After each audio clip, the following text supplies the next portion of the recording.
Imagine the fear. You're behind the wheel when your car speeds up without explanation, unable to stop, creating a potential death trap. Our chief investigative correspondent Brian Ross first reported on scenarios like this described by some Toyota owners late last year. A historic safety recall followed. But tonight, the company has a new problem on its hands. Brian? Terry, it is yet another massive recall after a recall last year of 4.2 million cars with suspect floor mats that Toyota then said would fix the problem of its runaway cars. Tonight's action involves what it says are some 2.3 million cars and a rare case of sticking gas pedals. The cars include the Camry and the Corolla. But some say it still may not be a complete fix of a problem that continues to be linked with serious accidents and deaths. Someone ended up upside down in a car in the pond, and they've been in there for over a minute now. It was the day after Christmas in the Dallas suburb of Southlake. Police say the 2008 Toyota Avalon left no skid marks or evidence of braking as it sped across a field, hit a tree, went through a fence, and ended up in a pond upside down. There's no way, he would have gone through that fence if he wasn't going fast. All 4 people in the car died in the accident. Police say there was no sign of driver error or alcohol. They were evidently friends and attended church together and were out doing related work that day when the accident occurred. Federal safety investigators have now joined the investigation into what went wrong, but they already know it was not the floor mats. They were found in the car's trunk, where Toyota had instructed owners to put them. Are some of the problems caused by floor mats? Sure, yes they are. But we continue to find evidence from a variety of consumers who come to us with incidents that cannot be explained by a floor mat. Your car begins to accelerate, seemingly on its own. When ABC News first revealed the problem, we found reports of almost 2,000 accidents and as many as 16 deaths possibly connected to the runaway Toyotas. But since the much publicized recall connected to the floor mats, there have been reports now of almost 60 new cases. We clearly think that Toyota has a larger problem on their hands that involves the electronics with these vehicles. In its public statements last year, Toyota corporate officers strongly rejected any speculation that their cars had an electronic problem or a computer glitch.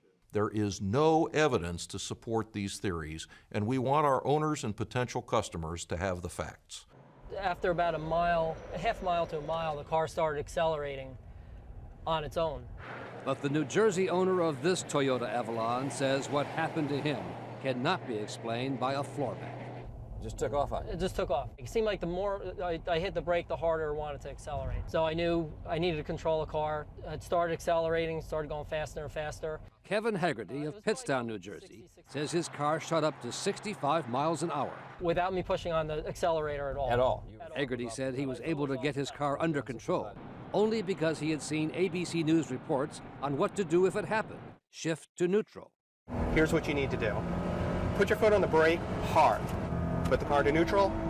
Car will stop. The engine will rev. Once you're stopped, turn off the car and you're safe. Shifting in and out of neutral, Haggerty was able to head to the local Toyota dealer so they could see for themselves what was going on. I called my cell phone. I talked to the service manager. I told him I had an emergency. The car was accelerating. I had a tough time controlling the car. I'm going to bring this in. I want them to see this firsthand. And that's what I did. You were determined to get to the dealership? I was determined. I was determined to get into the dealership. The service manager was waiting outside in the lot. I pulled up right to here. I stopped the car. And I kept it in neutral. And the brakes were smoking and the tires were smoking just from riding the brakes for the last 5 miles. And I got out of the car. Service manager was here, right, and I pulled up. When you pulled it was still so they knew. They knew they had a problem. I got out of the car and I said, it was still racing right here. Yep, I stepped back and I told him to get in and this is what's happening. It's happening right now. And he confirmed it. Haggerty says the service manager saw the problem and on directions from Toyota, replaced the gas pedal and throttle and their electronic sensors. This case is pivotal. We now have the kind of evidence that we've always suspected has been going on based on many other reports. We now have that evidence right in front of Toyota. They're witnessing it, and they can't walk away from that. Tonight, Toyota says the recall of the sticking gas pedals should cover Haggerty's problem. But Haggerty says his gas pedal was never stuck, and questions whether this latest recall still falls short.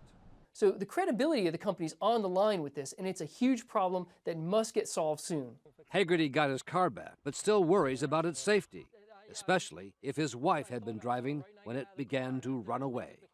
I thought about that. If my kids were in the car, my wife was in the car, I'd dread to even think about it. But yeah, it could have been, it may not have happened the way it happened. You know, it could have been a lot more serious. Thank God I was able to control the car and bring it in. In its statements, Toyota does not claim it has fixed the problem with Thursday's recall and says it will continue to investigate other incidents of what it calls unwanted acceleration, including those, it says, reported by ABC News. Terry? Great work, Brian.